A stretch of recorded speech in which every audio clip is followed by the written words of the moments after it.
एक पंडित जिसने जीवन भर भगवान की पूजा आराधना करी और अपने जीवन को बेहद अच्छे तरीके से बिताया, परंतु आखिर जीवन के उस दौर में ऐसा क्या हुआ कि राजा ने उसके हाथ काट दिए। जीवन भर नेक कर्मों को करते हुए भी आखिर उसे जीवन के अंत में ऐसी सजा क्यों मिली। हमारे मन में ये प्रश्न अक्सर आता है कि कर्मों का फल क्या इसी जन्म में मिलता है, तो पूर्व जन्म के कर्मों के फल का क्या होता है।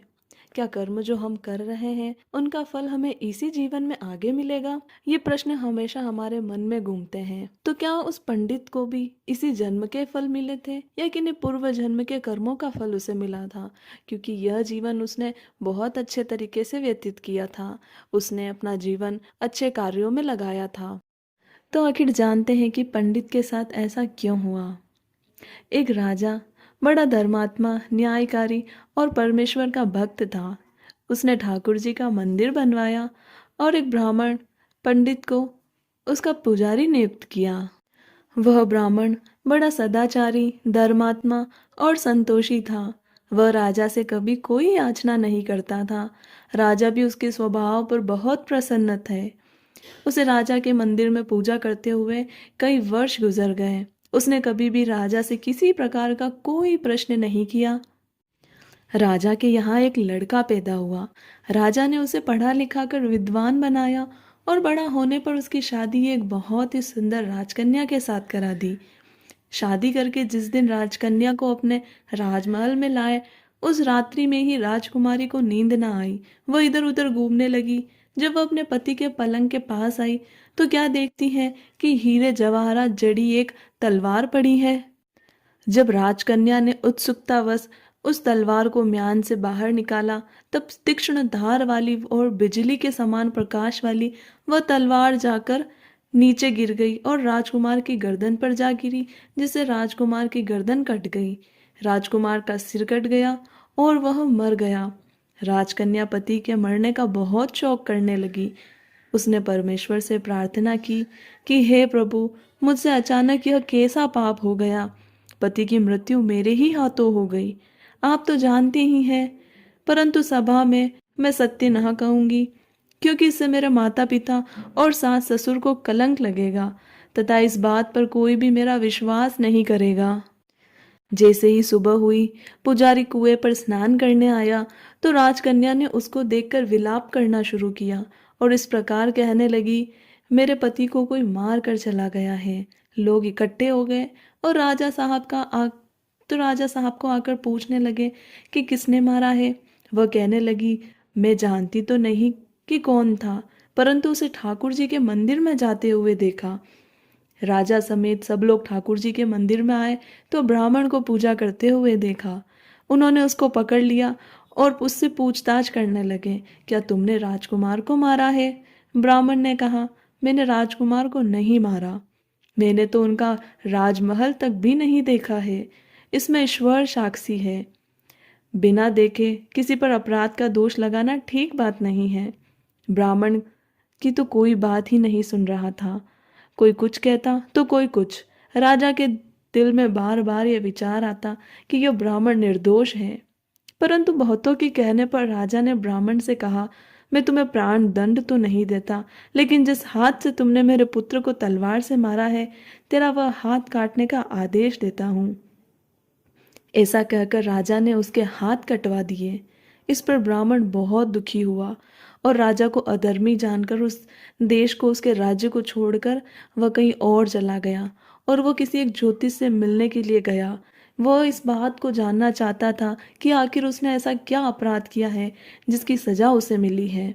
किसी ने बताया कि काशी में एक ऐसे विद्वान ज्योतिष रहते हैं। जब वह उनके घर पर पहुंचा तो ज्योतिष कहीं बाहर गए हुए थे। तो उसने उनकी धर्म पत्नी से पूछा, माता जी, आपके पति ज्योतिष जी महाराज कहाँ गए हैं।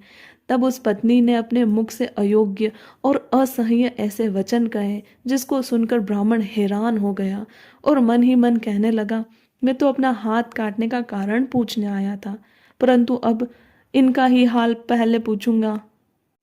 इतने में ज्योतिषी आ गए। घर में प्रवेश करते ही ब्राह्मणी ने अनेक दुर्वचन कहकर उनका तिरस्कार किया, परंतु ज्योतिषी चुप रहे और अपने स्त्री को कुछ भी नहीं कहा। उसके बाद वह अपनी गद्दी पर आकर बैठे। ब्राह्मण को देखकर ज्योतिषी ने उनसे कहा, कहिए ब्राह्मण देवता, कैसे आना हुआ? आया तो था अपने बारे में पूछने के लिए, परंतु पहले आप अपना हाल बताइए कि आपकी पत्नी अपनी जुबान से आपका इतना तिरस्कार क्यों करती रहती है? जो किसी से नहीं सहा जाता आप उसको कैसे सहन कर लेते हैं? इसका कारण क्या है? यह मेरी स्त्री नहीं, मेरा कर्म है। दुनिया में जिसको भी देखते हो, अर्थात भाई, पुत्र, शिष्य, पिता, गुरु, संबंधी, जो कुछ भी है सब अपना कर्म ही है। यह स्त्री नहीं है, मेरा किया हुआ कर्म ही है, और यह भोगे बिना कटेगा नहीं।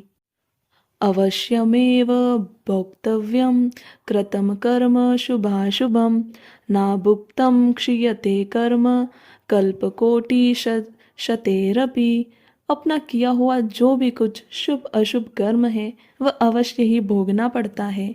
बिना भोगे तो सैकड़ों करोड़ों कल्पों के गुजरने पर भी कर्म नहीं टल सकता। इसलिए मैं अपने कर्म खुशी से भोग रहा हूँ और अपनी स्त्री की ताड़ना भी नहीं करता, ताकि आगे इस कर्म का फल न भोगना पड़े। महाराज, आपने क्या कर्म किया था? सुनिए, पूर्व जन्म में मैं कौवा था और मेरी स्त्री एक गधी थी। इसकी पीठ पर फोड़ा था और फोड़े की पीड़ा से यह बहुत दुखी थी और कमजोर भी हो गई थी। मेरा स्वभाव बड़ा दुष्ट था, इसलिए मैं इसके फोड़े में चोंच मारकर इसे ज्यादा दुखी करता था। जब दर्द के कारण यह कूदती थी तो इसे देखकर मैं बहुत खुश होता था। मेरे डर के कारण यह सहसा बाहर नहीं निकलती थी, किंतु मैं इसको ढूंढता फिरता था। यह जहाँ मिले वहीं इसे दुखी करता। आखिर मेरे द्वारा बहुत सताए जाने पर यह त्रस्त होकर वह गांव से 10-12 मील दूर जंगल में चली गई। वहां गंगा जी के किनारे घने वन में हरा हरा घास खाकर और मेरी चोटों से बचकर सुखपूर्वक रहने लगी। लेकिन मैं इसके बिना रह नहीं सकता था। इसको ढूंढते ढूंढते मैं उसी वन में जा पहुंचा और वहां इसे देखते ही मैं इसकी पीठ पर जोर जोर से चोंच मारी तो मेरी चोंच इसकी हड्डी में चुभ गई। इस पर इसने अनेक प्रयास किए, फिर भी चोंच न छूटी। मैंने भी चोंच निकालने का बड़ा प्रयत्न किया, मगर न निकली। पानी के भय से ही यह दुष्ट मुझे छोड़ेगा, ऐसा सोचकर वह गंगा जी में प्रवेश कर गई, परंतु वहां भी मैं अपनी चोंच न निकाल पाया। आखिर में यह बड़े प्रवाह में प्रवेश कर गई। गंगा जी का प्रवाह तेज होने के कारण हम दोनों बह गए और बीच में ही मर गए। तब गंगा जी के प्रभाव से यह तो ब्राह्मणी बनी और मैं बड़ा भारी ज्योतिषी बना।